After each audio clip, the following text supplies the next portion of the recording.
Have you ever felt like that no matter what you do, you just can't get through to your addicted loved one? No matter how bad the problem gets, they're just stuck in denial. Maybe they make promises every now and then, but they never really follow through. Well, if that's the case for you, you're in luck, because in today's video, I'm going to show you a very simple model called the motivation matrix that's going to help you figure out what is actually going to get your loved one to change, why you're getting stuck, and what's going to help you get your loved one to move in the right direction. For those of you who are new here, my name is Amber Hollingsworth, and you're watching the YouTube channel Put the Shovel Down. Our goal is to help you understand the science and psychology of addiction from every perspective, including from the perspective of the person who has the problem and the family's perspective on the issue, so that you can get your life and your family back on track. The first thing you got to understand about getting someone with an addiction out of denial and into recovery is that there's this sort of optimal balance point between consequences they're experiencing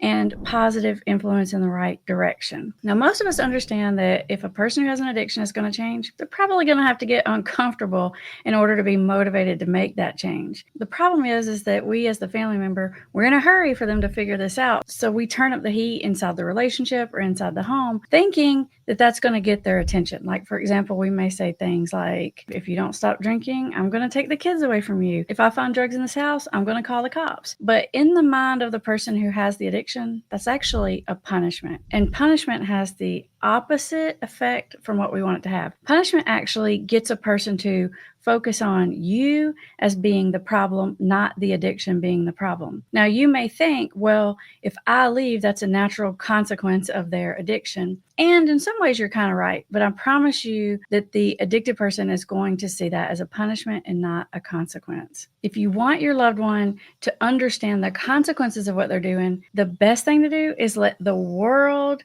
give the consequences. So let's take a look at the difference in consequences and punishment. So let's take a look at this. This is my consequence versus punishment. This is just a tiny little list, but I want you to kind of see the difference. A punishment is something that you impose on the person, or that at least feels like it's coming from you.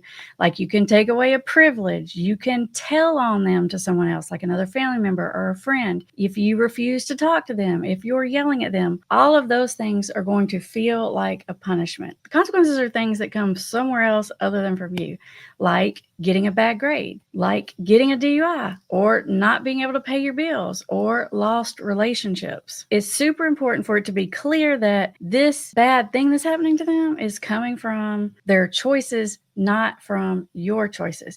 So, for example, if someone gets a bad grade in college, high school, whatever, because they got a bad grade, take away a privilege from them, right? Like, you take their car away from them because they got a bad grade. They're going to totally miss the point of the consequence. They're going to focus on how you're unfair, you're mean, you took their car away. They're going to focus on the punishment of it versus the consequence of it. Whereas if you just simply let the grade be the grade, and maybe the consequence of the bad grade is that you're not going to pay for their school or their college unless they're passing, that would be more of a consequence versus taking a car away based on a bad grade. Hopefully you can kind of see the difference. And it's very important for you to be able to see the difference, because punishment is going to make them mad at you. Consequences are going to make them self-reflect on their decisions and the direction that they're heading in life. You want it to be very blatantly obvious that their choices result in these uncomfortable things that they're experiencing. Your job is not to block the view on that by playing the bad guy. As long as you're playing the bad guy, they will see you as the problem. How do I know this? I know this because I've been helping people who have addictions for 20 plus years. And when the family member's in the bad guy role, all they can talk to me about is the family member, how it's unfair, how you're controlling, how you're critical, how you don't get it, how you're unreasonable, on and on and on. That's all they can talk about in therapy or coaching or treatment or wherever you have them, until you get out of that role. Now, once you get out of that role, they'll start to be able to see and focus on these negative outcomes that are happening because of their choices. And then we can actually get somewhere. So that's the consequences piece of this formula. So hold that in your mind And let's mix it with the other piece of this formula, which is credibility. So credibility is basically, which is influence. And influence is basically all about building credibility with your loved one. Of course, you want your loved one to listen to what you have to say about it. You want them to see your side of things. You want to be able to influence them into getting help or getting treatment or making different decisions. If you're in the bad guy role, the only influence you have on them is you can influence them to get really mad at you. And a lot of times they'll just keep doing whatever they're doing just to spite you. So I guess you have influence in that way. But if you can get out of the bad guy role, and we'll talk about how to do that, you will have some positive influence on them. And having this positive influence is all about building credibility. In our Invisible Intervention program, we call this your credit score. And we actually teach you in that program how to measure your credit score. Just like if you're going to buy a house and you need a certain credit score to be able to do that, if you're going to influence change, you need a certain credit score to be able to have positive influence on someone. And the way that you do that is you help this person understand that you see who they are. You see the situation that they're stuck in. You can do this by acknowledging and seeing their good qualities. One of the big things I hear from people who have addictions is they only see my mistakes. They just totally neglect everything good that I do or that I've helped with or, positive that I've achieved. And they just fixate on this one thing all the time. So if you can sort of see their situation more fully from their point of view, their good things, their efforts, if you can look at their situation from their point of view and see why they're stuck, like, for example, maybe they feel like they're smoking or drinking or whatever they're doing is the only thing that helps their anxiety. You can acknowledge that point without encouraging that behavior. For example, you can say, yeah, I can see that you're super stressed, and I could definitely understand why you need a little relief from that stress at the end of the day. So you can validate that point of view without necessarily saying, so yeah, it's totally fine if you do whatever. And this other thing, which is really huge, is when they experience those consequences, the ones we talked about just a minute ago, if you can respond to those with empathy, now we have a formula that's going to work. Because responding to someone in a tough situation with empathy actually activates the learning part of our brain. If we don't respond with empathy, we're more likely to activate the defensive part of their brain. It's like a reflexive reaction to how you're coming at them. Empathy creates safety, and safety creates the space for us to look at hard things. Coming at someone with I told you so's and you shouldn't have done that and you promised you wouldn't and all those other things is just going to put this person in a position to have to defend themselves, either out loud or at least in their head. It depends on their personality. Now, let's put these things together so you can see how this situation actually works. This is what I call the motivation matrix. So if you think about this whole situation like a graph, with consequences being over here on the left side and influence being down here on this bottom axis, right? As those consequences go up and the influence goes up, the key is to get over here to the action stage. This is actually the exact process that I've used for all the years that I've been helping people. So people come to me, they get themselves in a bad situation, and I use all of my energy creating this credibility and influence with them. I understand them. I listen to them. I'm there for them.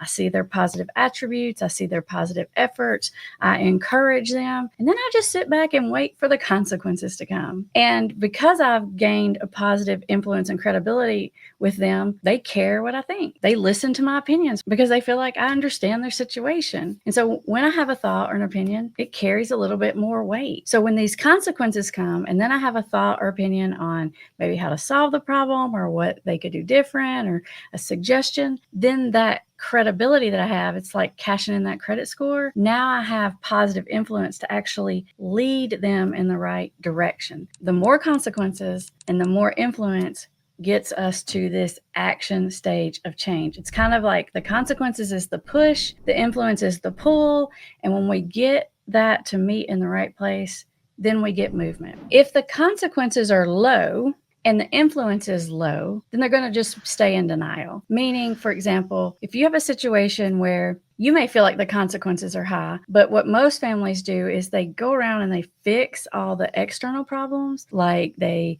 pay for the lawyer and they call the school and ask for extra credit, and they make all these adjustments, and they get all this help, and they do all these things for the person not to burn these bridges. Maybe you're covering for them with other people. You're fixing their problems that they're creating, but you're being mad at them inside the context of the relationship because you're taking care of their responsibilities, because they're not treating you well. You're mad at them because they're lying to you. You're mad at them because they're making their life a mess and your life a mess. That creates a low consequence, low influence situation, and that keeps people in denial. Now, on the other hand, if you have really high consequences but low influence, what happens is they move up here into this end of the matrix, and oftentimes what happens is they just sort of give in to the addiction. A lot of people believe in this super tough love concept, and usually when people say that, they kind of mean I'm going to kick them out, they're not going to have a place to go, I'm going to cut them off emotionally, all these other things, and they're going to learn their lesson.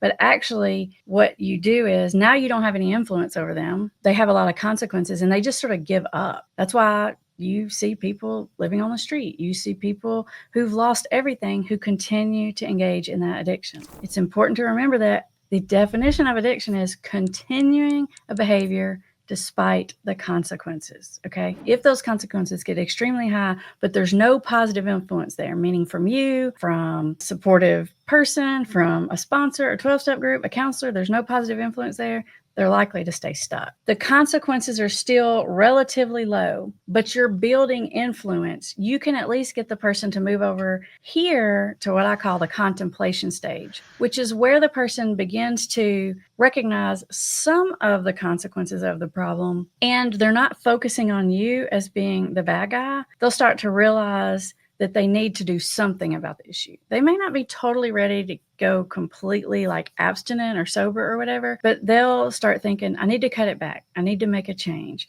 I'm letting this get too far. Get into this contemplation stage. If you watch my videos, you probably hear me talk about this a lot. I call it the bargaining. I'm going to only use on weekends. I'm going to spend less money on it. I'm only going to do it on special occasions. I'm only going to use this substance and not that substance. There's a lot of ways this bargaining can show up, but it's definitely a step in the right direction. So this stage will go on for a while, but it won't work. In 12-step recovery, they call them half measures. Those half measures might get a little progress, but they just won't work, and the consequences will continue to rise. So as long as you're holding your positive influence and those consequences are rising, that's the formula that makes it most likely that someone is going to not only consider the fact that they need to get sober, but get determined about the fact that, hey, this whole cutting it back thing doesn't work out for me. This is ruining my life. And because you have a positive influence, and for me, for example, I use that positive influence a lot to say, oh my gosh, you're going to feel so much better when you get sober. It's actually going to be way easier than this whole managing it thing. And I'm planting all these seeds along the way. And at some point, there will be an event that hits. Usually it's just kind of one more consequence. It doesn't have to be the hugest consequence. It's just kind of one more on top of the pile of them, like the last straw. Then we move into this action stage of change. Remember, consequences is the push. Influence is the pull. Once you really grasp this, you can work with the natural consequences of what's happening and influence your loved one into the right direction. If you want to learn more about this, we have tons of videos right here on this channel all about this. We have videos about dealing with someone in denial. We have videos about motivating someone to change. And if you're just really ready to go all in on this, we have our Invisible Intervention Program, which I'll put the link for that in the description. But if nothing else, make sure you're subscribed to this channel so you can learn even more strategic ways on how to get your situation to move in the right direction.